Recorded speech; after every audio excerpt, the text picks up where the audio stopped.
एक छोटे से गांव में रमेश सर नाम के एक शिक्षक रहते थे। वे गांव के सरकारी स्कूल में बच्चों को पढ़ाते थे। उनका एक ही सपना था, मेरे गांव का हर बच्चा पढ़ लिख कर कुछ बने। सुबह का समय था, बच्चे मैदान में खेल रहे थे। रमेश सर हाथ में किताब लिए धीरे धीरे स्कूल पहुंचे। उन्होंने मुस्कुराकर कहा, बच्चों, आज मैं तुम सबको एक कहानी सुनाऊंगा, पढ़ाई की असली ताकत की कहानी। बच्चे तुरंत शांति से बैठ गए। कक्षा में एक लड़का था, मोनू।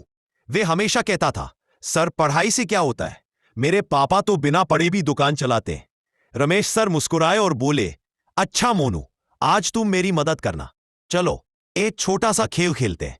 उन्होंने दो बच्चों को एक एक कागज और कलम दी। एक को कहा, इस वाक्य को लिखो। दूसरे को कहा, तुम बस सुनो, लिखना मत। वाक्य था, ज्ञान ही सबसे बड़ी ताकत है। पहला बच्चा जल्दी से लिख लिया। दूसरा बच्चा भूल गया कि क्या कहा गया था। रमेश सर ने सबको देखा और बोले, देखो बच्चों, जिस तरह लिखना जानने वाला बच्चा इस बात को याद रख सका, उसी तरह जो पढ़ाई करता है वही जीवन। मोनू चुपचाप सोच में पड़ गया। उस दिन के बाद उसने रोज समय पर पढ़ाई शुरू की। धीरे धीरे वह क्लास का सबसे समझदार छात्र बन गया।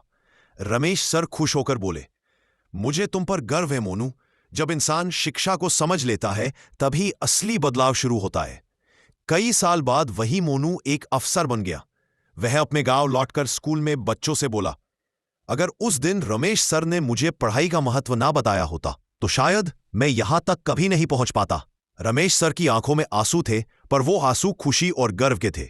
सीख, पढ़ाई सिर्फ किताबों का ज्ञान नहीं देती, ये इंसान को सोचने, समझने और बेहतर बनने की ताकत देती है।